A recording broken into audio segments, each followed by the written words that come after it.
Buenas tardes, profesor.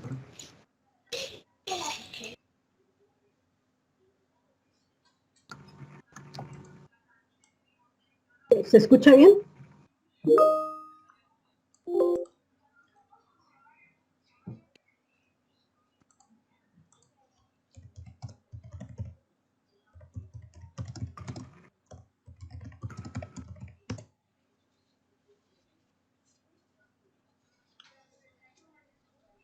Ok, gracias.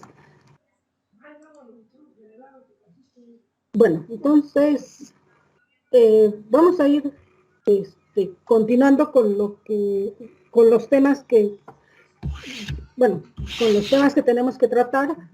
Hablábamos ya de lo que eran los sistemas de información, veíamos los diferentes tipos, hablábamos también de los almacenes de datos, vimos a grandes rasgos cómo hay que, cómo se diseñan, cuáles son todos los elementos a tomar en cuenta cuando diseñamos los almacenes de datos. Y bueno, hablando ya un poco más específico de lo que es la minería de datos, parte de lo que vamos a ver es dónde se encuentra ubicado. Hay todo un proceso que se conoce como descubrimiento de conocimiento en bases de datos, que es toda una línea, está formado de varias etapas, y una de las etapas es justamente la minería de datos. Entonces, bueno, vamos a hablar de eso el día de hoy. Vamos a ir ubicando esa posición de la minería dentro de todo este proceso para ya poder entrar más directamente a lo que son las técnicas de minería de datos. Entonces, bueno, ya hemos hablado mucho de los grandes volúmenes de datos y de cómo estos grandes volúmenes de datos generaron nuevas necesidades para hacer el análisis. Cómo fue cambiando como el objetivo principal de los sistemas de información. Aparte del aumento del volumen, pues se tiene variedad de la información. Y todo eso ya está informatizado en bases de datos digitales y pues ha ido creciendo muchísimo en las últimas décadas. También de las características que se tienen es que gran parte de esa información es histórica. Y me representan todas esas transacciones o situaciones que se han ido produciendo a lo largo del tiempo. Y que aparte de la función de memoria de la organización, esa información histórica pues es útil para poder predecir la información futura, y que es parte de los objetivos que se tienen con los sistemas de información basados principalmente en minería de datos.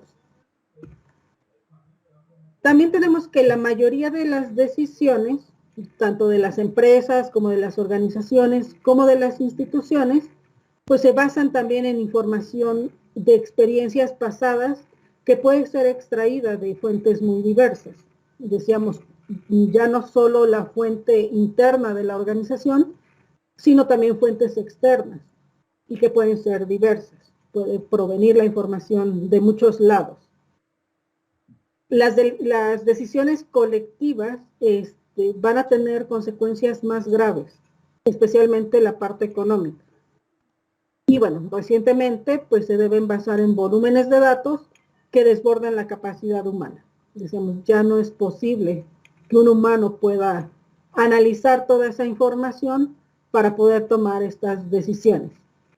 Y más aún cuando son colectivas, en ponerse de acuerdo en toda la parte de, pues, cuál es la información más relevante o todo lo que quiero extraer de esas bases de datos, pues puede ser mucho más complejo. Entonces, de ahí surgió toda la parte de extracción automática de conocimiento de las bases de datos y, bueno, la importancia no solo es científica, sino también económica. Y entonces, bueno, ahí se busca que toda esa información ahora pues se pueda extraer de forma automática o al menos semiautomática. No siempre es posible automatizar todo el proceso, pero sí gran parte de él.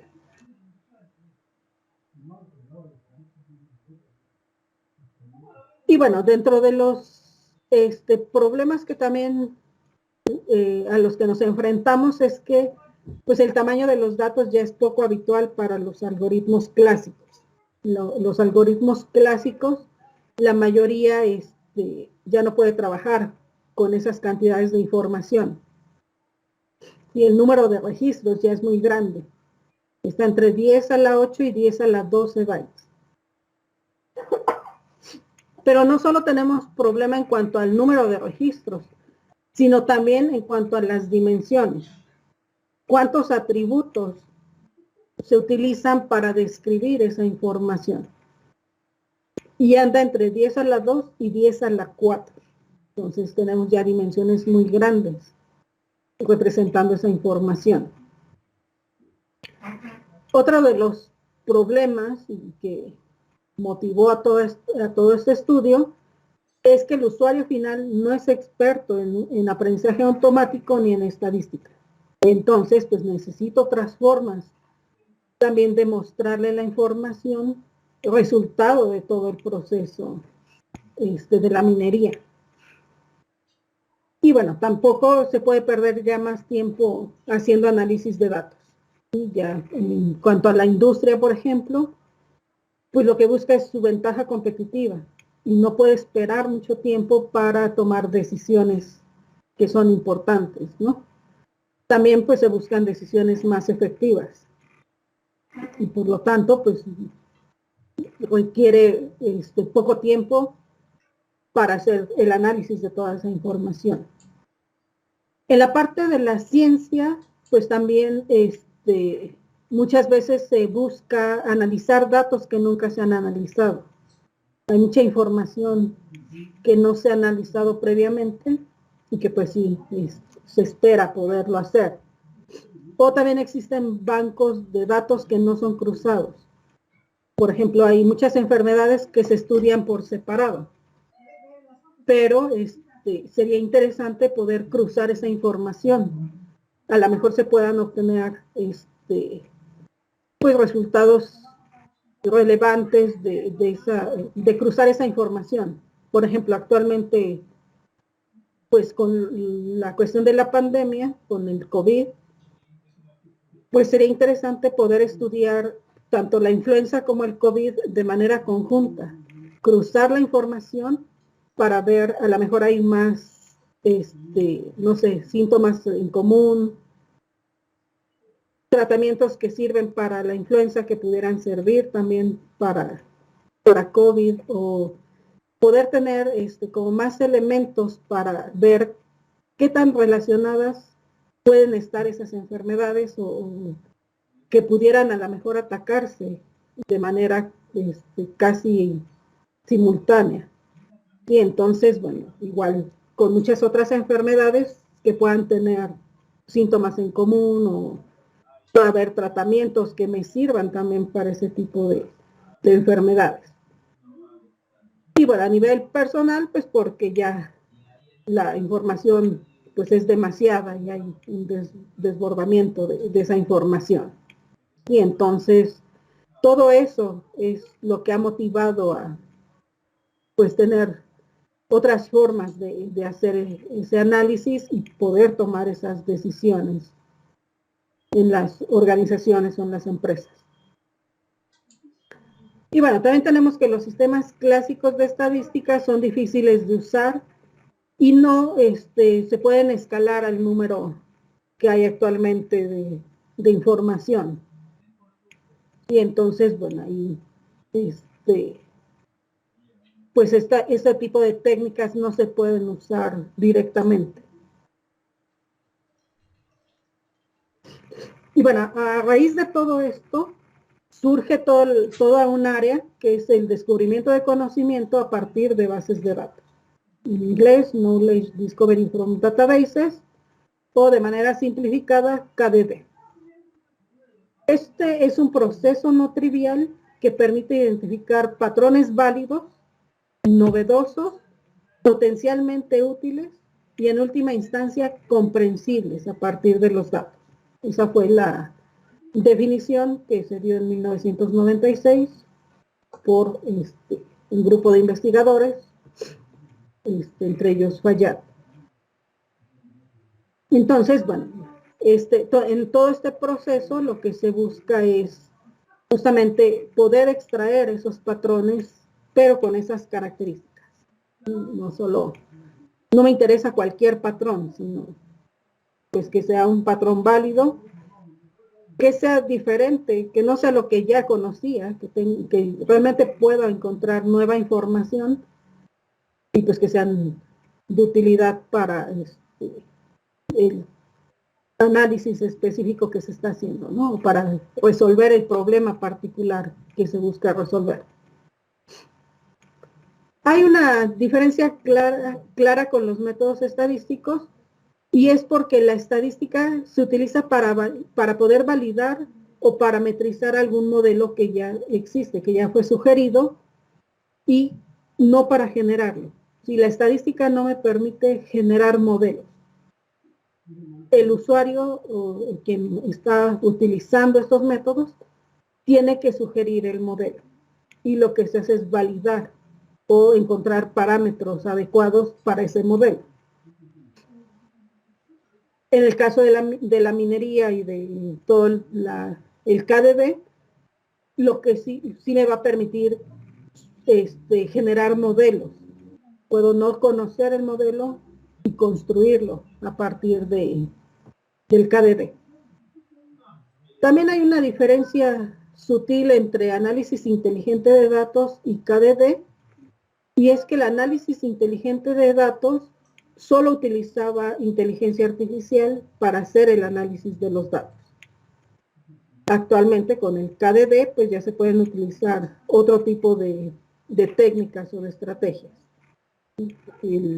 Todo lo que viene del aprendizaje automático, del reconocimiento de patrones, muchas de esas técnicas se pueden utilizar para encontrar esta información que se busca.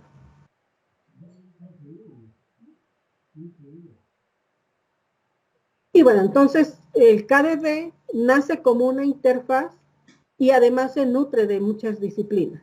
Hay varias disciplinas que participan en este proceso. Está la estadística, mencionaba, aunque muchas de sus técnicas no se pueden utilizar directamente, se pueden adaptar. Pero además, no solo me sirve para extraer patrones. La estadística también se utiliza para validar algunos algoritmos. Entonces, si yo tengo varios algoritmos que me pueden resolver el mismo problema, yo puedo usar la estadística para determinar cuál sería la mejor técnica, cuál es el mejor algoritmo que me resuelve ese problema particular. Entonces, por eso sigue estando presente en lo que es el KDD. Están los sistemas de información y bases de datos, pues ya hablamos de esa parte, veíamos que pues son los que nos van a brindar la información que vamos a analizar. Está el aprendizaje automático y la inteligencia artificial. Estas áreas lo que nos proporcionan son las herramientas, los algoritmos. Está la parte de visualización de datos. Una vez que yo obtengo el resultado de mi técnica de minería de datos, ya que tengo esos patrones, pues necesito visualizarlos. Necesito ponerlos en un formato que el usuario pueda entenderlos y pueda visualizarlos fácilmente. También la computación paralela y distribuida, porque muchas de esas técnicas se pueden paralelizar y entonces optimizar todos los procesos. Y pues las interfaces de lenguaje natural a bases de datos, porque decíamos, el usuario ya no es experto en lo que es estadística o aprendizaje automático, y entonces necesita que esa información se traduzca a un lenguaje pues más entendible para él. Y entonces son como las principales disciplinas que participan en este proceso de descubrimiento de conocimiento en las bases de datos.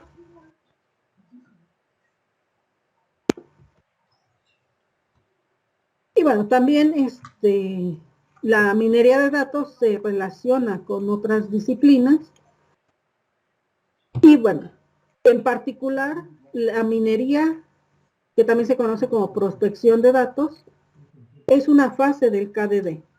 Está metida dentro de todo este proceso. Esta fase es la que se encarga de integrar los métodos de aprendizaje y los métodos estadísticos para obtener hipótesis de patrones y modelos. A esta fase de generación de hipótesis, muchas veces se relaciona o se asimila el KDD como minería de datos. Y entonces, no hay que confundir. La minería de datos es una pequeña parte de todo el proceso KDD, pero muchas veces se utilizan como indistintos, como si fueran exactamente el mismo proceso, pero no es así. También este concepto de minería de datos surge del proceso de minería, de esa búsqueda de minerales. Y bueno, ahí claramente están esos conceptos de aventura, de dinero fácil. Y entonces eso ha provocado que minería de datos se utilice como un identificador del área. Sin embargo, lo que realmente es solo una parte de todo el proceso.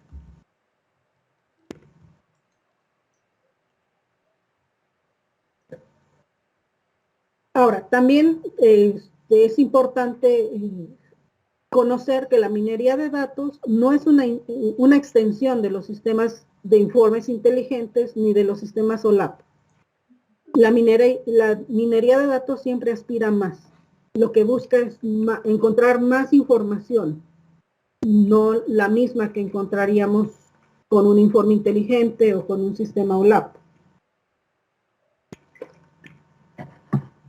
Por ejemplo, con todas estas herramientas de sistemas de información, de todo lo que son los informes inteligentes, los sistemas OLAP, las consultas avanzadas y toda esa parte, responden preguntas como las que aparecen aquí. ¿Han subido las ventas del producto X en junio? ¿O las ventas del producto X bajan cuando promocionamos el producto Y? Ese tipo de preguntas son las que puedo responder con sistemas de información. Vemos que son como preguntas muy específicas y simplemente analizo pues qué pasa con esa acción que estoy analizando. Pero cuando nosotros trabajamos con minería de datos, podemos responder a otro tipo de preguntas y solo con estas técnicas. Por ejemplo, ¿qué factores influyen en las ventas del producto X? No me interesa saber si se aumentaron o no, sino qué es lo que está provocando que aumenten esas ventas. ¿Qué factores influyeron? O si mis ventas disminuyeron, ¿por qué disminuyeron? Ese tipo de preguntas los puedo responder con minería de datos. ¿O cuál sería el producto que más se vendería si se abriera una nueva sucursal?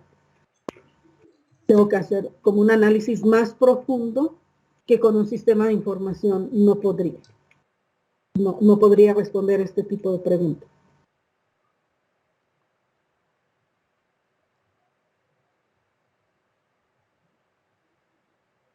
Entonces, cuando nosotros trabajamos con las herramientas tradicionales, el analista va a empezar con una pregunta, una suposición o una intuición. Y va a explorar los datos y construir un modelo. Y entonces el analista es el que propone el modelo. A la herramienta le va a proporcionar ese modelo. En el caso de la minería de datos, el analista puede proponer modelos, pero no es necesario. El sistema los va a encontrar y los va a sugerir. Esa es la principal diferencia. Si yo no conozco el modelo, si no tengo idea de cómo es ese modelo, la minería de datos me permite trabajar sin problemas. con otro tipo de herramientas no podría trabajar, porque ahí forzosamente necesito darle el modelo. Entonces, ¿cuáles son las ventajas de la minería? Generar un modelo va a requerir menos esfuerzo manual y va a permitir evaluar cantidades ingentes de datos. ¿Sí? Mientras más cantidad de información tenga, voy a poder seguir generando esos modelos y seguirlos evaluando. También se pueden evaluar muchos modelos que se generan automáticamente y eso va a aumentar la probabilidad de encontrar un buen modelo. Cuando yo tengo que proponer el modelo, como tengo que construirlo previamente, pues generalmente se construye uno o dos modelos para pues dar respuesta a ese problema en particular. Con la minería de datos, como el propio sistema es el que está generando esos modelos, puedo tener varios modelos y entonces pues yo puedo elegir el que mejor se adapte o el que mejor resuelva el problema que estoy estudiando. También el analista va a necesitar menos formación sobre construcción de modelos y menos experiencia. Para utilizar herramientas tradicionales, pues el analista debe saber cómo generar modelos. Necesita más formación en ese sentido.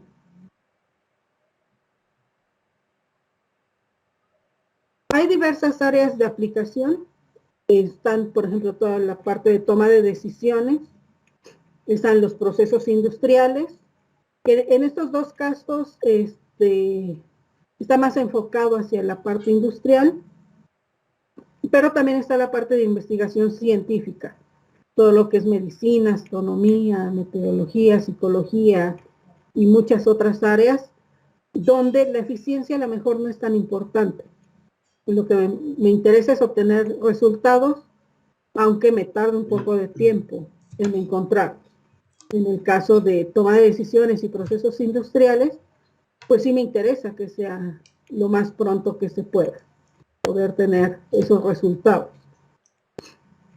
También está todo el soporte al diseño de bases de datos, está la ingeniería inversa, es otra área donde se puede aplicar, está la mejora de calidad de datos, la mejora de consultas. Entonces, bueno, tenemos muchas áreas donde podemos aplicar todo el proceso KDD. En el caso del KDD para toma de decisiones, dependiendo el área donde se está aplicando, pues es el tipo de información que yo puedo obtener o el tipo de problemas que puedo resolver. Por ejemplo, en la parte de marketing, todo lo del comercio, se pueden identificar patrones de compra de los clientes, se pueden buscar asociaciones entre clientes y las características demográficas, se puede predecir una respuesta a las campañas de mailing o análisis de cestas de la compra, por ejemplo. ¿Sí? En lo que es la banca, pues también hay varios problemas que se pueden resolver. Está todo lo de seguros y salud privada, el área de transportes. En la medicina también hay muchas decisiones que se deben poder tomar. Entonces, cuando el KDD está enfocado a la toma de decisiones, pues en medicina tenemos mucho campo de acción. Por ejemplo, identificar terapias médicas satisfactorias para diferentes enfermedades. Perdón. El asociar síntomas y poder hacer una clasificación diferencial de patologías es otra de las aplicaciones. Estudiar los factores de riesgo en algunas patologías. ¿Qué factores son los que más influyen para cierta enfermedad? Poder segmentar a los pacientes de acuerdo al tipo de enfermedad que tienen y así poder dar una atención más inteligente o más especializada. Y bueno, también, por ejemplo, para los estudios epidemiológicos y para muchas otras aplicaciones más, otro tipo de decisiones que se requiera tomar en toda esta área de medicina. Y también ahí están los procesos industriales, ¿no? Por ejemplo, muchas veces quieren extraer modelos sobre el comportamiento de los compuestos. Puede ser eso algo importante para la industria. Predecir fallos, eso también puede ser muy importante, muy relevante. Y bueno, ahí tenemos algunos otros, otras aplicaciones que podemos tener. Sí, entonces, bueno, ese es a grandes rasgos donde está ubicada la minería. No sé si hasta aquí hay alguna duda, alguna pregunta. Tengo una pregunta. Sí. Cuando estaba mencionando acerca de cómo se utilizaba el tema de los algoritmos, cuando mencionó de las enfermedades que se puede utilizar para predecir o sea, como que para comprobar si tenían como campos, o sea, o tenían características similares. Y después mencionó que también era para comprobaciones. Pero ¿comprobaciones en qué sentido? Bueno, no sé si me estoy confundiendo. ¿Te refieres en esta parte o anteriormente que mencionaba? Creo que sí.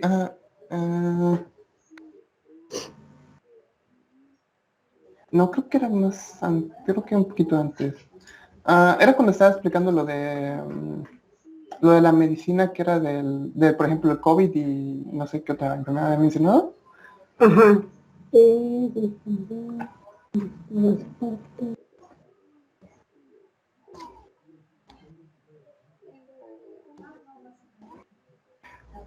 Bueno, no me acuerdo dónde estaba esa parte, pero sí, lo que mencionaba es que parte de lo que tú podrías hacer,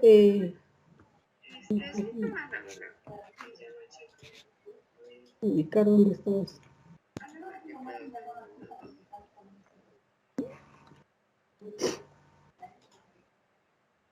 Es que hablaba de los bancos no cruzados. Ok. Lo que pasa es que hay muchas áreas donde yo analizo de forma como separada los diferentes problemas. Entonces, en medicina es muy común que las enfermedades se analicen como por separado. Por un lado, se estudia qué pasa con la influenza, que era el ejemplo que ponía, y ahorita, pues del COVID, están haciendo estudios para ver cómo se comporta, qué tipo de tratamientos son los que mejor funcionan, pues ahorita con todas las mutaciones que va teniendo, cómo se pueden ir adaptando todos esos tratamientos o las vacunas que sigan siendo eficientes, pero estamos hablando de que se están estudiando por separado. Esos bancos de datos se podrían cruzar para obtener como más información, como para poder conocer un poco más si hay características en común, porque por ejemplo, ahí en cuanto a los síntomas, pues hay variantes del COVID que sí se parecen un poco a las de la influenza, pero en su mayoría son diferentes. Pero bueno, si yo puedo atacar ciertos síntomas del COVID, por ejemplo, ¿qué tanto influiría en atacar la influenza? Eso podría ser como parte de eso que se podría estudiar al hacer este cruce de información. Me imagino que también es como que buscar el patrón, ¿no? Entre las dos, o sea, por eso las coincidencias que tienen las dos enfermedades. Exacto.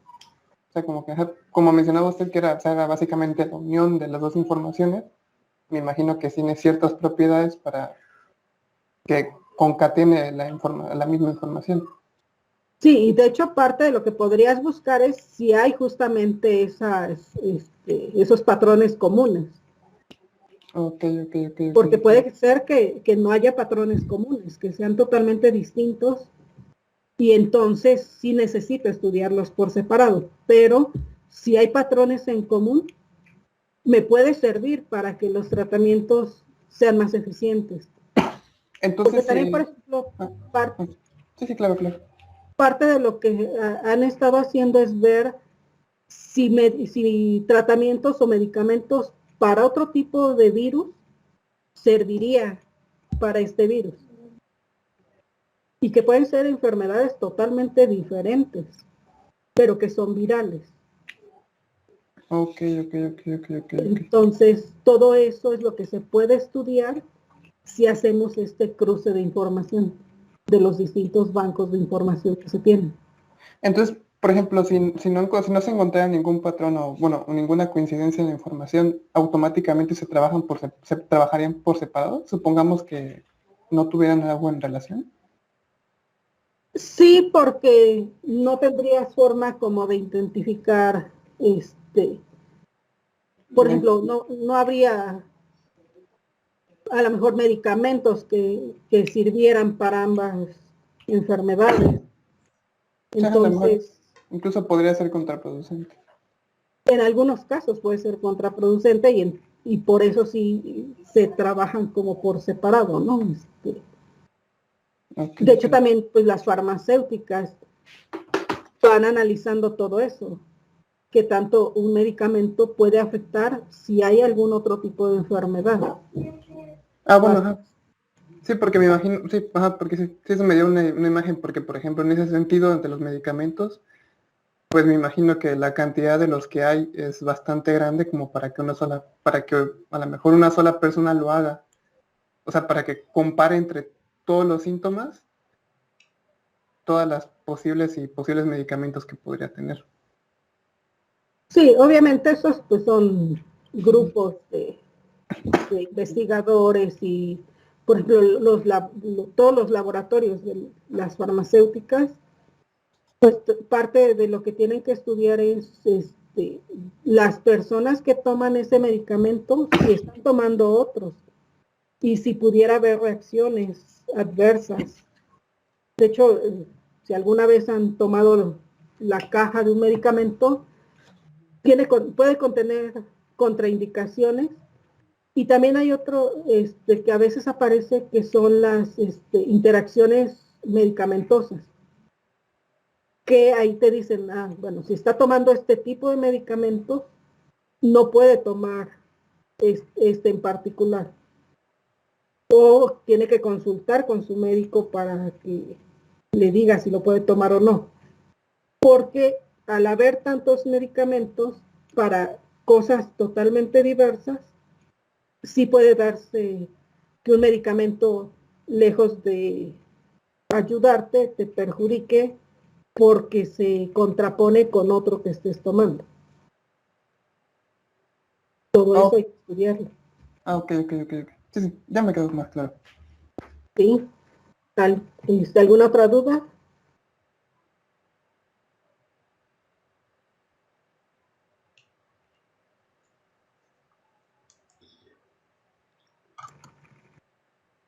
Ok, entonces, hablando un poco más, un poco más a fondo de lo que es el proceso KDD,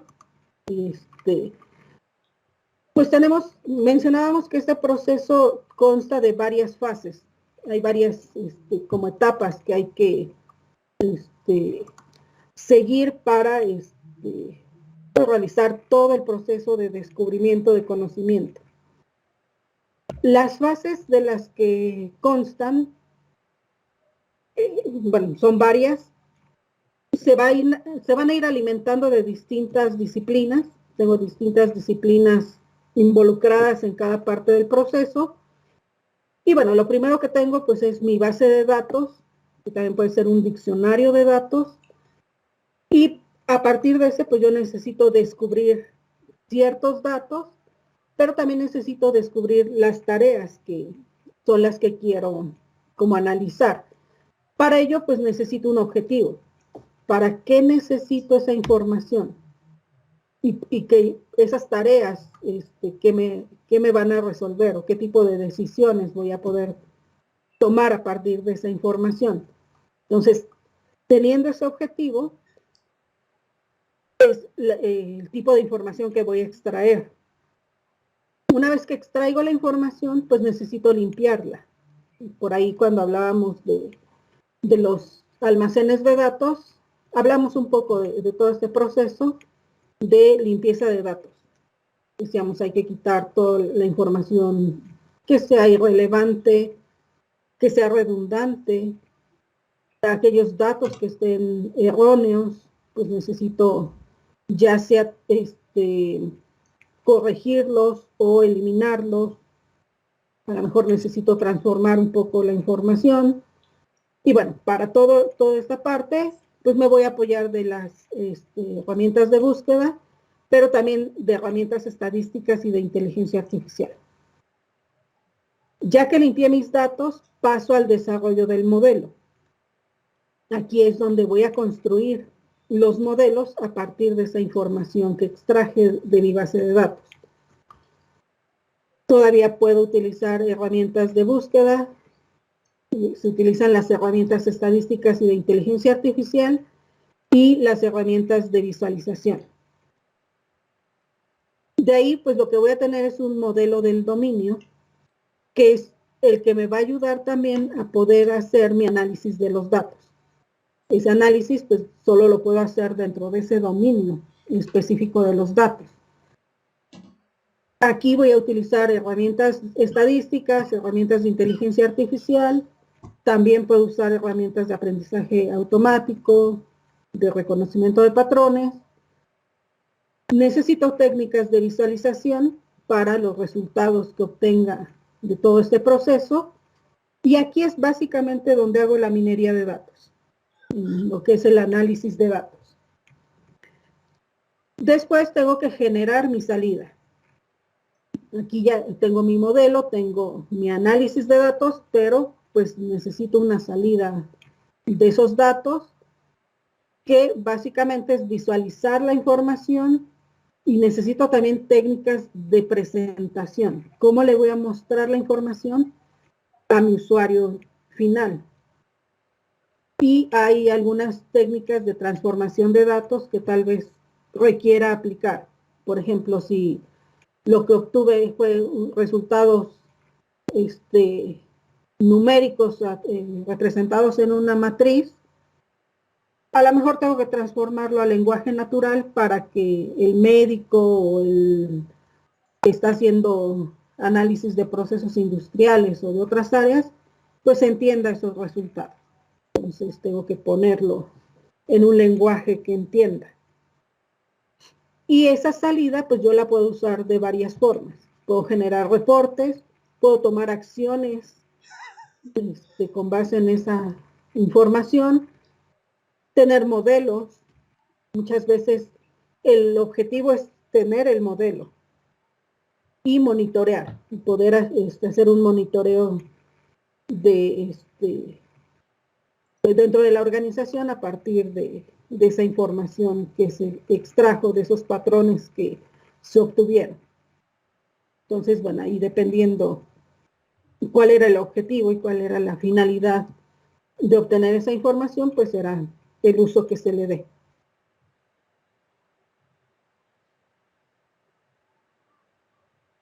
Son las diferentes etapas.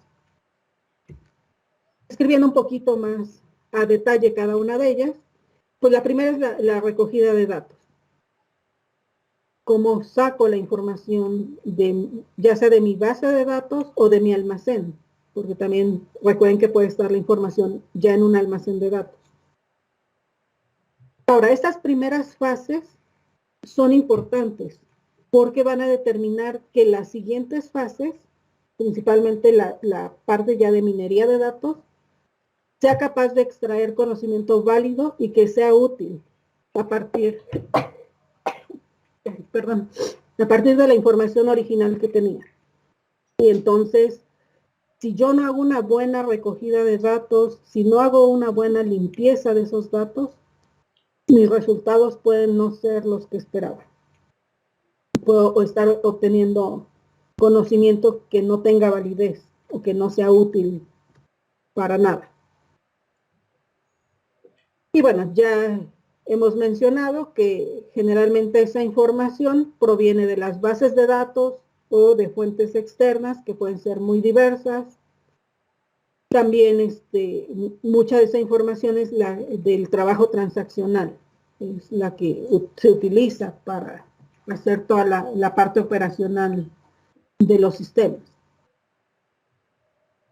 Algo importante es que yo puedo lograr que ese análisis posterior sea más sencillo si mi fuente está unificada, es accesible y está desconectada del trabajo transaccional. Por eso es que muchas veces se utilizan los almacenes de datos, porque ya cumplen con esas características. Ya tengo ahí toda la información en un solo formato, está accesible y no tiene que ver con el trabajo transaccional. No voy a tener que parar mis transacciones, no voy a tener que estarme esperando para poder hacer ese análisis.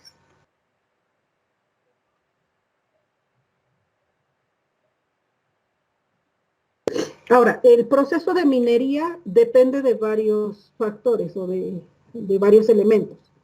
Uno es la fuente. ¿De dónde estoy extrayendo la información? ¿Es una herramienta OLAP o es una herramienta OLTP? Es decir, una herramienta de procesamiento analítico en línea o de procesamiento transaccional en línea. ¿Es de un data warehouse o es una copia del esquema original? La información extraída directamente de la base de datos o ya estaba en un almacén. Si tengo un almacén de datos, ¿qué estructura tiene? ¿Es roll-up o es moll-up? Porque recuerden que varía el cómo voy a tener estructurada la información físicamente. Ahora, también dependo del tipo de usuario. Hay dos tipos. Unos son, o se conocen como picapedreros, o también como granjeros, que están enfocados principalmente a realizar lo que son los informes periódicos, ir viendo cómo van evolucionando los parámetros, controlar los valores anómalos, o algunos otros procesos, pero que son como muy específicos. Y están los exploradores, que estos lo que buscan es encontrar nuevos patrones significativos usando técnicas de minería de datos. Entonces, bueno, ¿qué técnica voy a usar? Pues depende si es un picapedrero o un explorador, porque eso va a implicar que busque información diferente.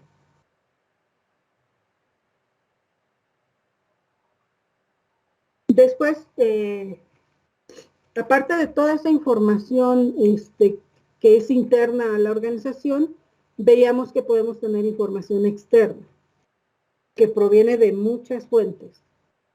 Pueden ser toda esa parte de los censos, de páginas amarillas, psicografías, puede provenir de internet, puede ser información brindada por otras organizaciones, también pueden ser datos que se comparten en la industria o en el área de negocio.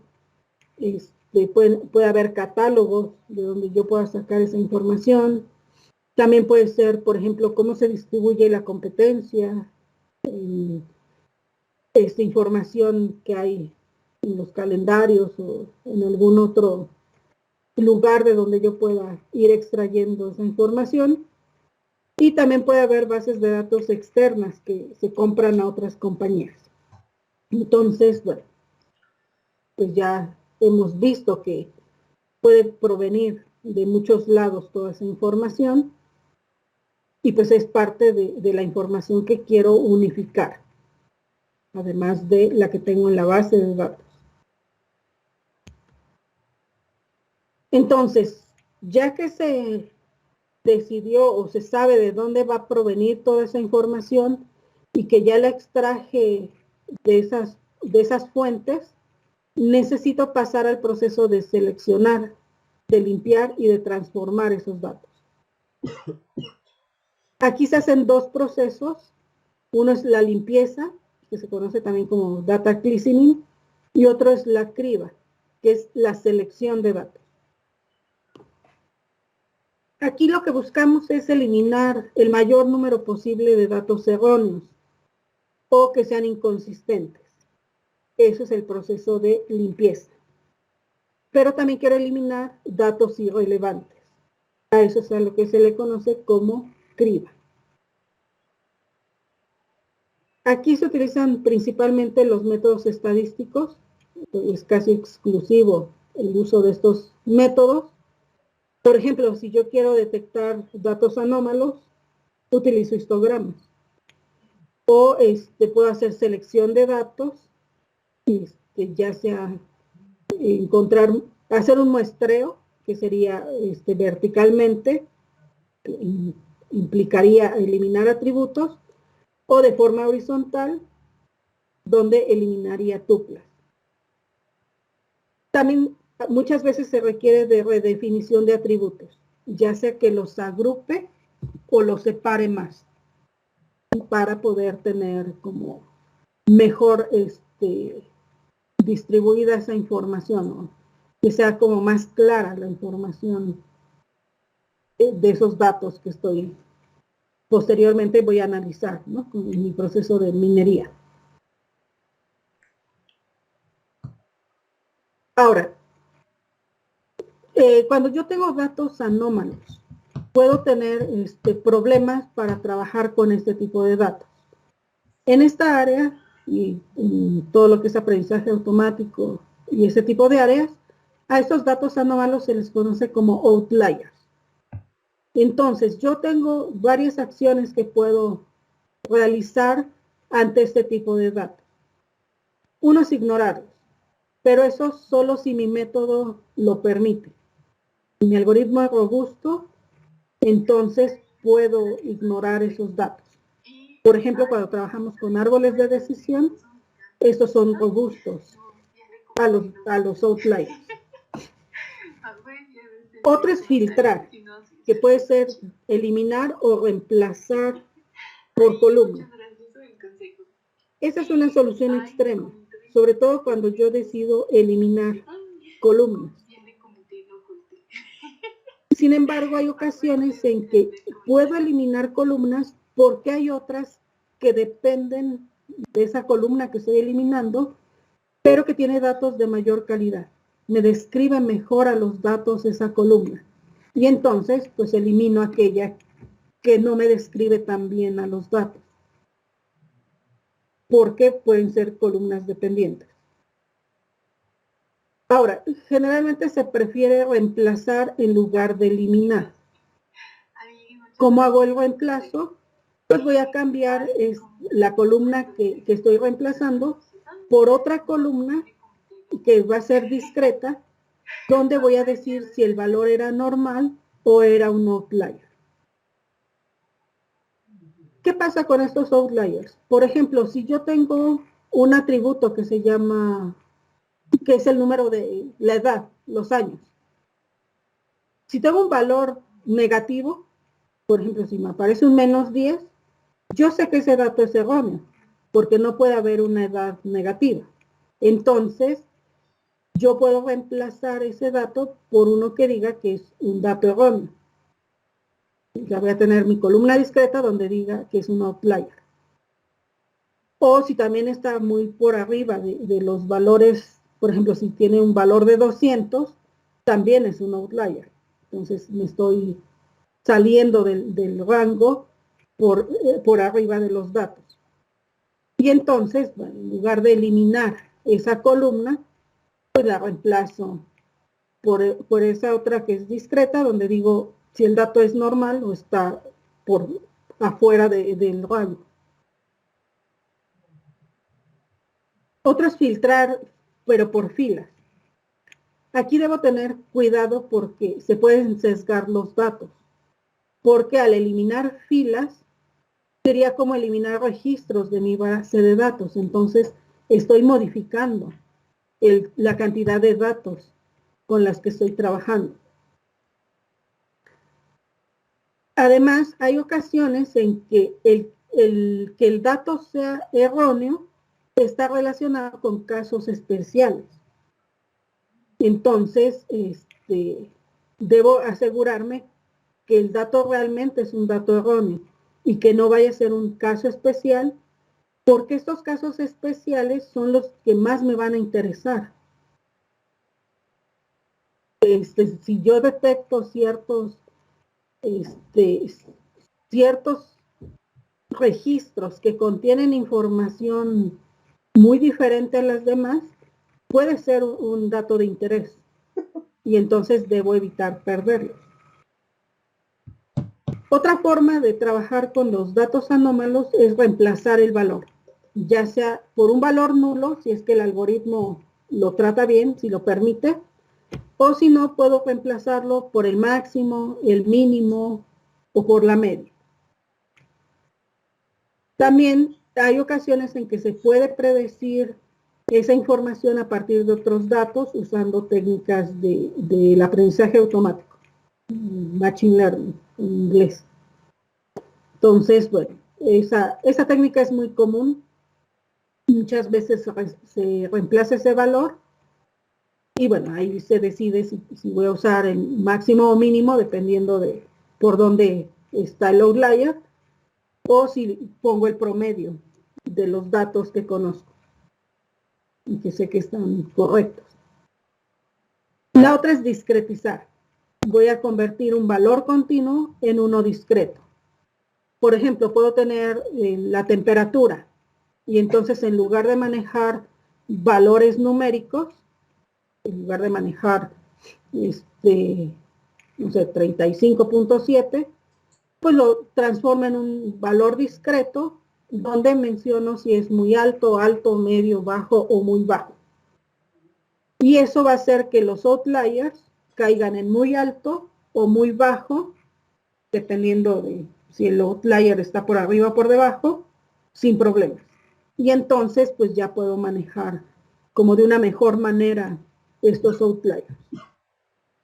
Si me aparece muy alto, yo puedo asumir que esa información puede ser errónea. O si es muy bajo, también puedo conocer que hay errores en esos datos. Y entonces, esa sería la forma de trabajar los datos anómalos. No sé si hasta aquí hay alguna duda.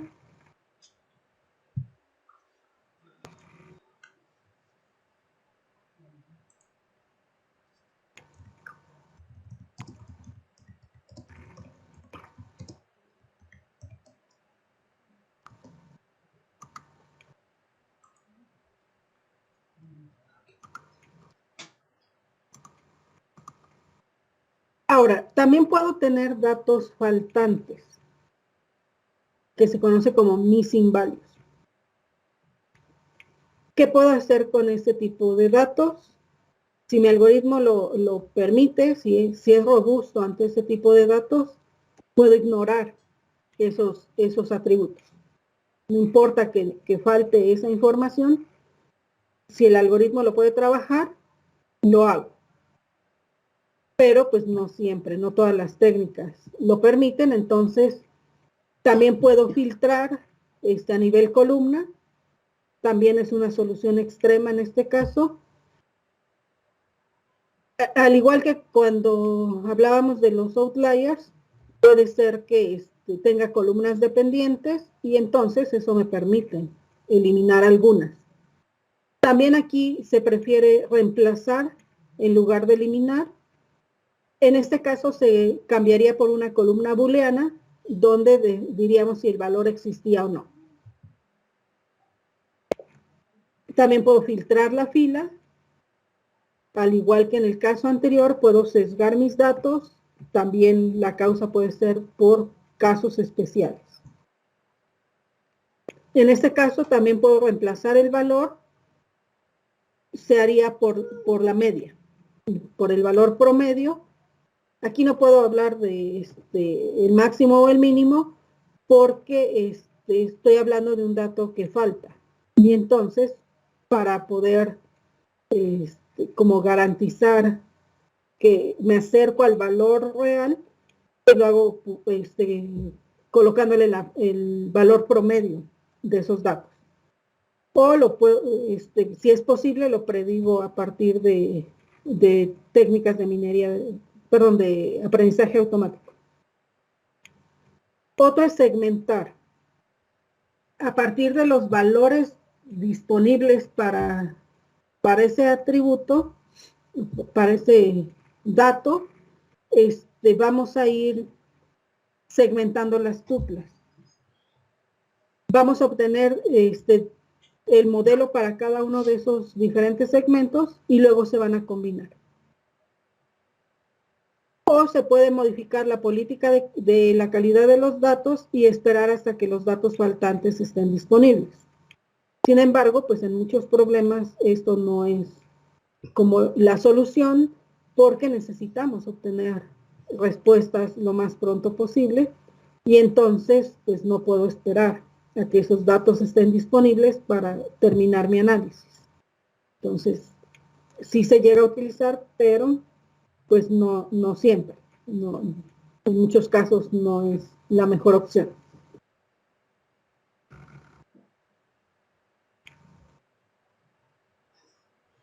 Ahora, ¿por qué a veces falta esta información? ¿Por qué puedo tener mis inválidos? Algunas veces el que falte esta información me va a expresar características relevantes.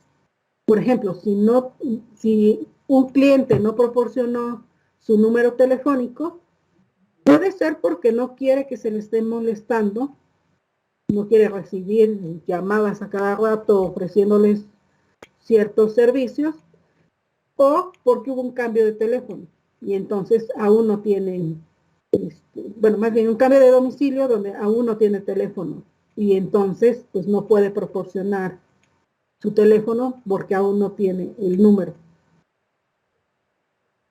Otra razón es que los valores no existan. Puede ser que en la realidad no exista el dato. Por ejemplo, si nosotros nos acabamos de dar de alta en un banco, en algún lugar donde me piden consumo medio de los últimos 12 meses, pues no lo voy a tener porque me acabo de dar de alta. Entonces, pues ese dato no puede existir, no hay forma de que se tenga ese valor, al menos durante el periodo en el que, por ejemplo, si es de los últimos 12 meses, pues hasta que pasen los 12 meses, pues ya se puede hablar de un consumo medio. Mientras no se puede tener ese dato. Otra es datos incompletos, que eso puede ser proveniente al momento de generar o hacer el vaciado de la base de datos hacia el almacén de datos. Puede ser que como mis datos provienen de distintas fuentes, al hacer la combinación no se hizo de forma adecuada.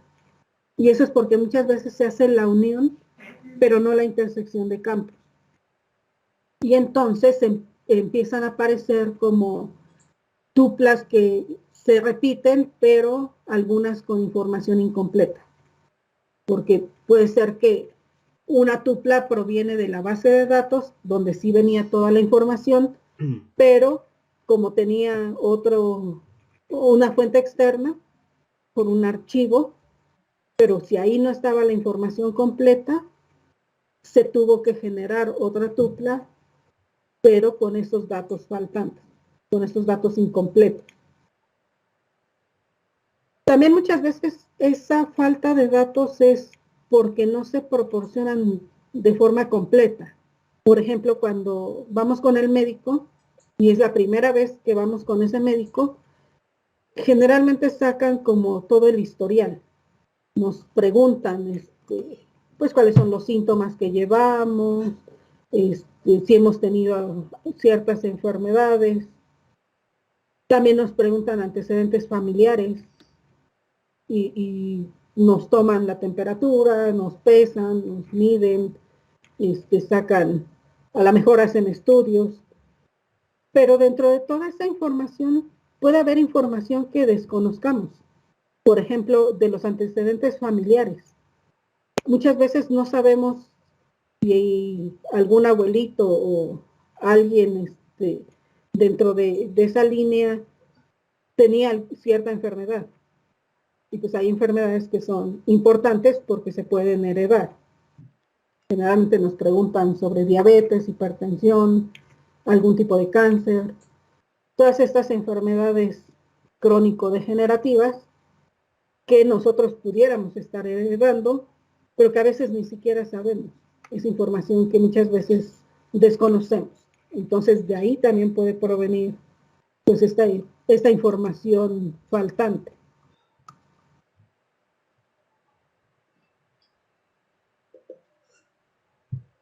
También dentro de todo este proceso de limpieza, puede requerirse una transformación de nuestro esquema.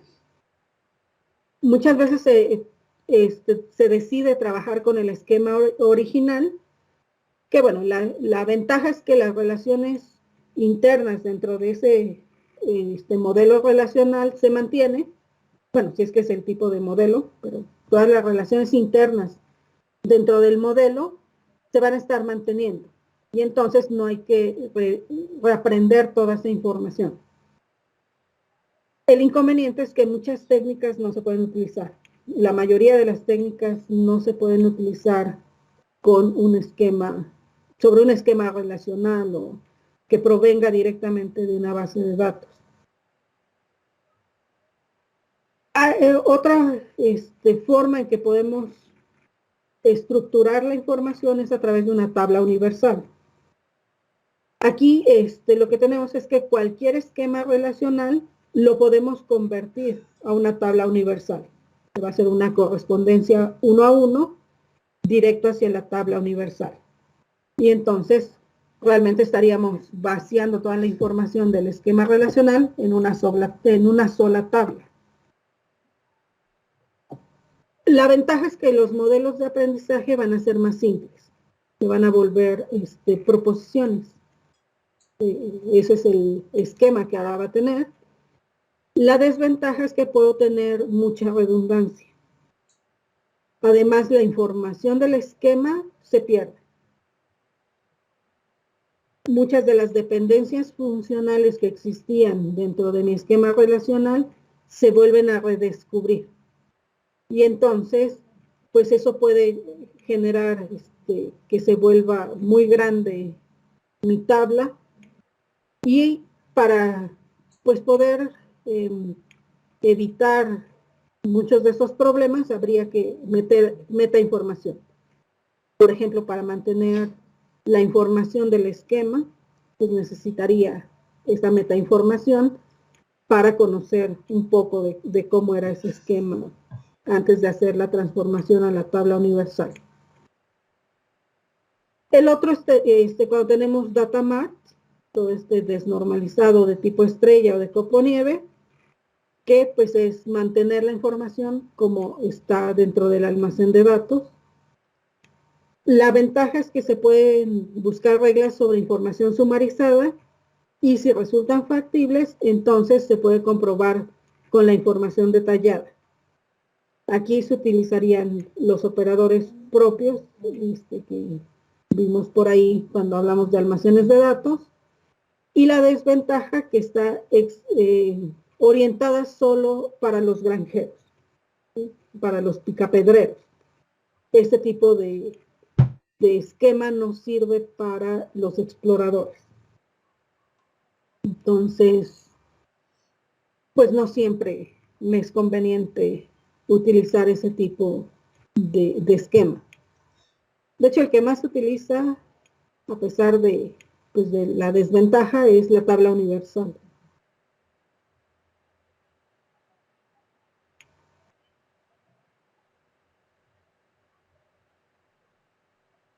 En esta parte también vemos que está involucrado lo que es la transformación de datos. Y a veces es necesario hacer un intercambio de dimensiones, cambiar filas por columnas. Y eso es porque hay casos en los que puedo tener mucha información a nivel atributo y poca información o información más reducida a nivel fila. Y tengo pocos registros, pero muchos atributos. Y entonces, eso es un proceso pesado para la minería de datos. Si yo puedo, si yo hago un intercambio de dimensiones, puedo trabajar más fácilmente con esa información. Entonces, por ejemplo, si tengo una tabla de cestas de la compra, donde cada atributo me indica si el producto se ha comprado o no, y yo lo que quiero saber es si dos productos se compran conjuntamente, sería muy costoso, porque tenemos que fijarnos en al menos la raíz cuadrada de todas las relaciones, es decir, de todas las cestas. Y puede haber millones en una semana. Pero productos, hay aproximadamente 10,000 productos. Entonces yo puedo hacer un intercambio de las dimensiones, voy a cambiar filas por columnas, y entonces al tener la información de esta nueva forma, solo necesito hacer un XOR entre dos filas para saber si hay asociación. Por ejemplo, si los huevos y las patatas fritas se compran juntos, o si el shampoo y el jabón van juntos, etc. Sí, entonces a veces es necesario hacer este intercambio.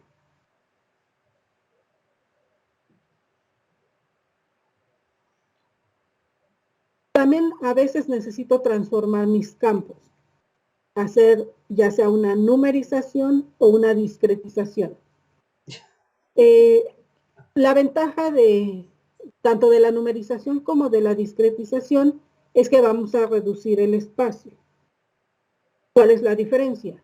En el caso de la numerización, que también puede ser un etiquetado, lo que yo voy a hacer es cambiar etiquetas por números. Entonces, por ejemplo, en lugar de tener cada apellido, a los apellidos se les asigna un número y entonces simplemente me voy fijando en el número, en el número que esté asociado. Eso nos va a permitir utilizar técnicas más simples, poder utilizar técnicas que trabajen con datos numéricos y esos generalmente son más simples que aquellos que trabajan con etiquetas. La desventaja es que voy a necesitar metainformación para poder distinguir los datos que inicialmente no eran numéricos de los que sí lo eran. Porque, por ejemplo, en el apellido no es relevante el número. No, la cantidad no es relevante, porque solo me está representando a un apellido en particular. Pero si ese dato fuera el precio, sí es importante. Ese número sí es muy relevante porque quiero conocer cuánto vale ese producto o cuántas unidades se vendieron de cierto producto. Entonces yo debo poder distinguir los datos que desde el inicio sí eran numéricos de los que no lo eran. Y también muchas veces se puede sesgar el modelo. Eso genera ciertos problemas porque, por ejemplo, si una técnica calcula promedios, ¿cuál sería el promedio de Martínez y Pérez? A nivel numérico lo puedo calcular, porque si Martínez es 8 y Pérez es 20, pues puedo sacar el promedio de esos valores. Pero si yo lo quiero regresar al espacio original, que era el de los apellidos, pues no tengo un valor que me represente. No voy a poder tener un apellido que me represente ese promedio. Y eso pues puede ser un problema para nuestros modelos. En el caso de la discretización es como el proceso inverso.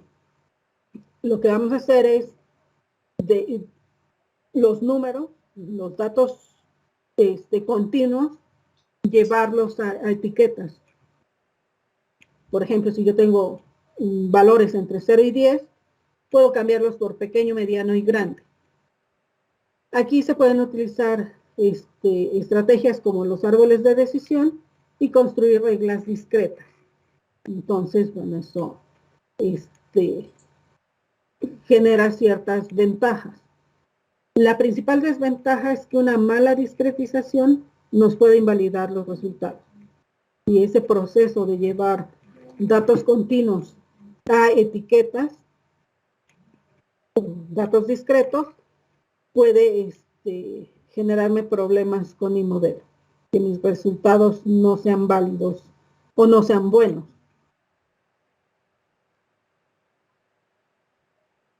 Y entonces, bueno, todo este proceso es un poco complejo, es también un poco tardado hacer todo este proceso de limpieza, pero es muy necesario para tener mejores resultados en el proceso de minería.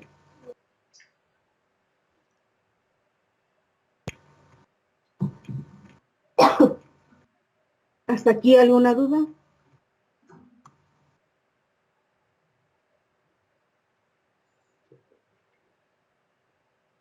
Creo que no, profe. De todos modos, va a subir esas diapositivas, ¿verdad?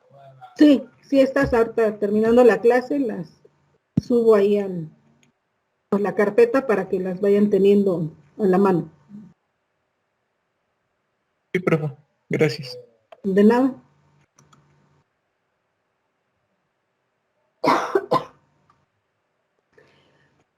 La siguiente etapa es la de minería.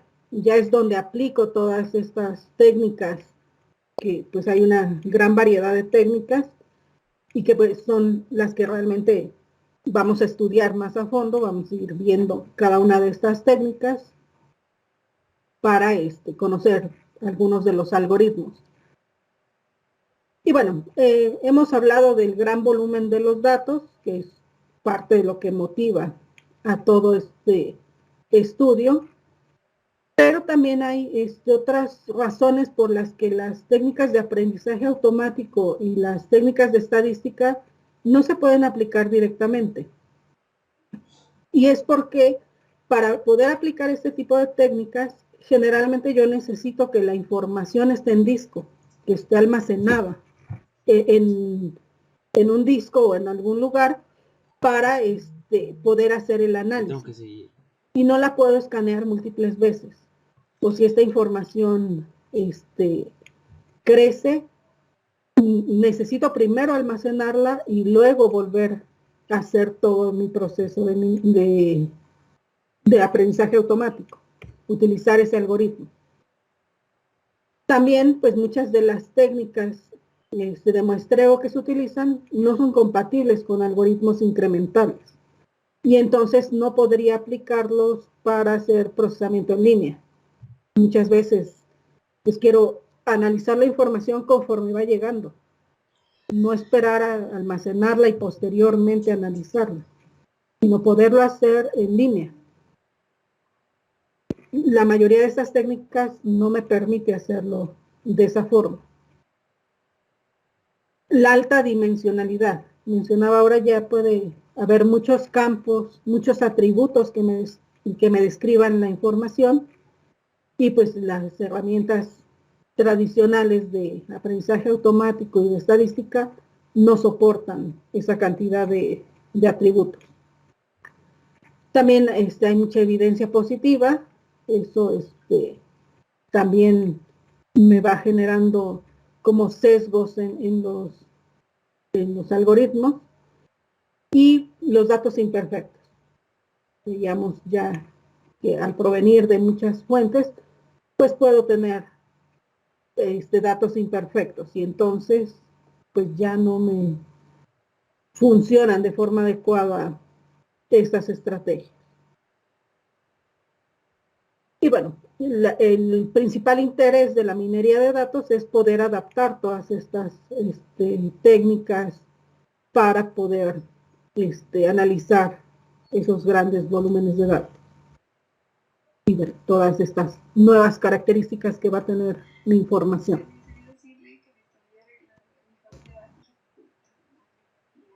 Entonces, bueno, ¿qué patrones vamos a descubrir?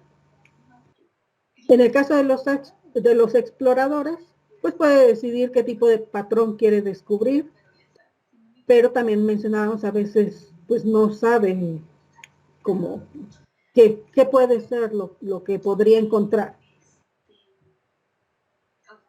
Aquí el tipo de conocimiento que nosotros queremos extraer, pues va a marcar claramente qué tipo de técnica de minería de datos voy a utilizar. Y entonces no puedo aplicar todas las técnicas a todos los problemas. Necesito elegir dependiendo del tipo de conocimiento que busco. Y entonces, dependiendo de cómo sea esa búsqueda de conocimiento, tengo dos tipos de minería. La minería directa, donde sabemos claramente lo que se busca, y generalmente se busca predecir ciertos datos o ciertas clases. Que eso, por ejemplo, ahí entran técnicas como lo que es la clasificación. Yo sé qué es lo que estoy buscando. Lo que me interesa es saber si un nuevo objeto pertenece a cierta clase o no. Y está la minería de datos indirecta. Aquí no sabemos lo que se busca. Lo que se hace es trabajar con esa información hasta lograr que confiesen los datos. Es decir, yo tengo mi información y la voy a buscar en todo ello a ver qué tanto puedo encontrar. Voy a extraer toda la información posible, todos los patrones posibles que me sean de utilidad. Y bueno, en lo que es la minería de datos directa, muchas veces como el sistema ya es automático y me puede generar varios modelos, muchas veces hacer minería de datos directa consiste en elegir el algoritmo más idóneo entre los que estén disponibles para un cierto tipo de patrón que estamos buscando. Y entonces también puedo verificar de todos los diferentes algoritmos que me sirven para resolver ese problema, pues cuál sería el mejor, cuál sería el ideal.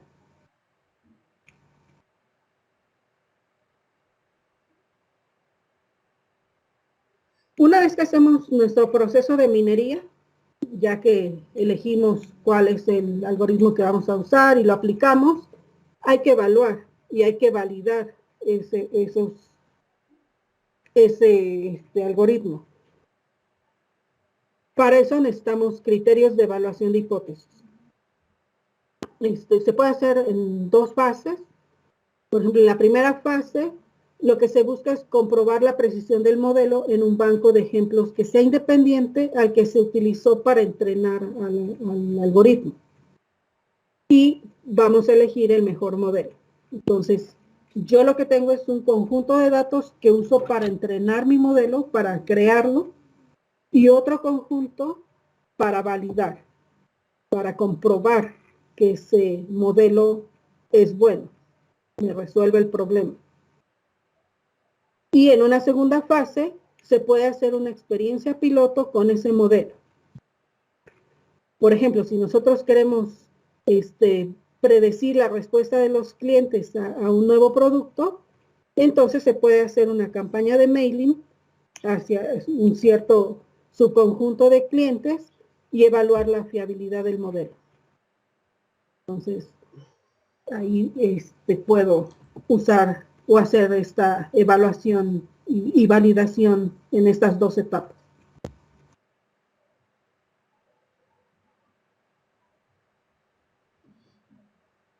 Ahora, los resultados que yo obtenga, pues muchas veces es trivial ese resultado, o el despliegue de ese modelo, pero otras veces necesito implementar o interpretar esos datos. Entonces, de hecho puedo implementar, puedo interpretar o puedo difundir esa información dependiendo de los resultados y del objetivo. Entonces, el modelo puede requerir cierta implementación. Por ejemplo, si lo quiero hacer en tiempo real detección de tarjetas fraudulentas o de algún otro tipo de información, pues necesito implementarlo para que funcione en tiempo real. Si mi modelo es descriptivo, voy a necesitar hacer una interpretación. Por ejemplo, si queremos caracterizar zonas geográficas, dependiendo de la distribución de los productos que se venden, pues necesito interpretar esa información. Cuando tengo muchos usuarios, necesito difundir. Necesito que el modelo se exprese de una manera que sea comprensible para que pues en toda la organización puedan utilizar.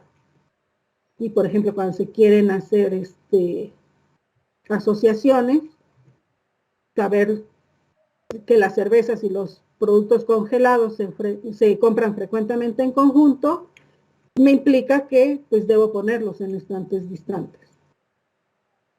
De hecho, eso es común, es una estrategia de mercado.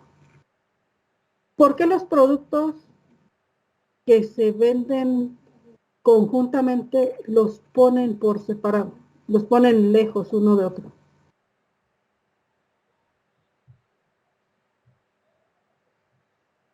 Los productos que, perdón, profesor. Los productos que se compran generalmente en conjunto, en las tiendas los ponen lejos.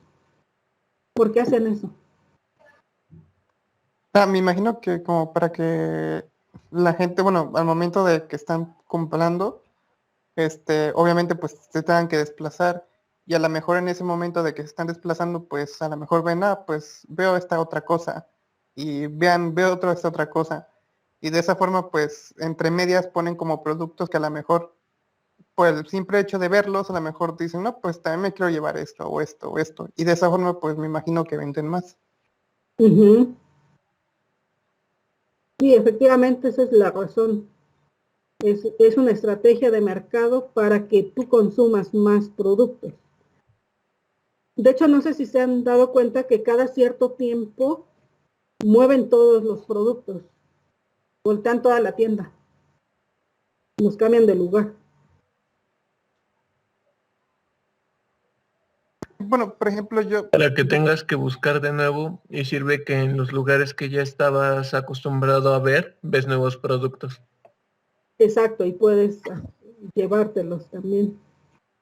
Por ejemplo, creo que en ese sentido, por ejemplo, yo estuve trabajando un tiempo en un Oxxo y tienen estantes donde tienen, por ejemplo, que son cosas que ya van como, que ya van quedando.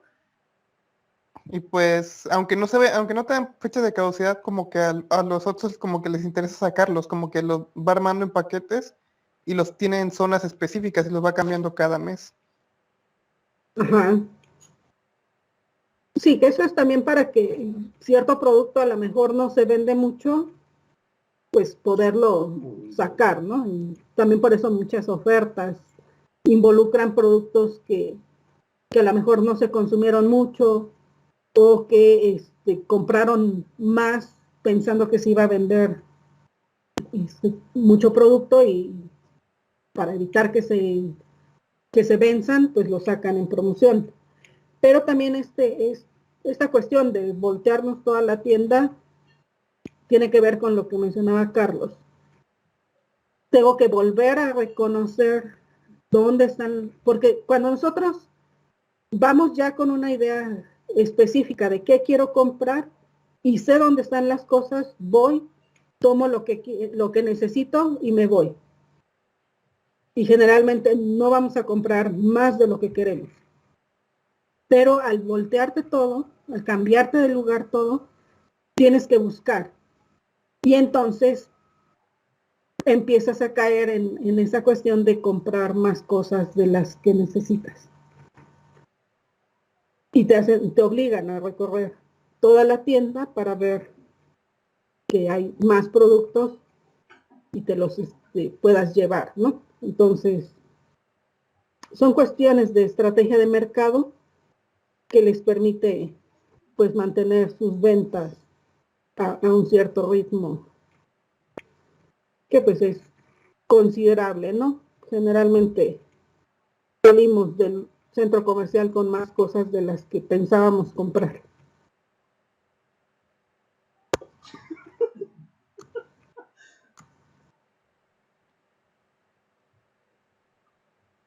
Y bueno, hay algunos otros procesos adicionales que hay que realizar, pero bueno, y por hoy le dejamos aquí.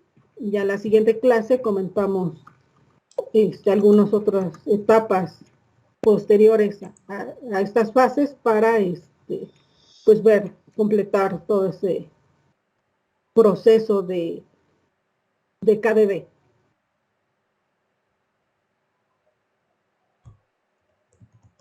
Ok, profe. Bonita tarde. Gracias igualmente. Hasta luego, profe. Hasta luego. Hasta luego, profe. Hasta luego, Nos profesor. vemos. Gracias igualmente.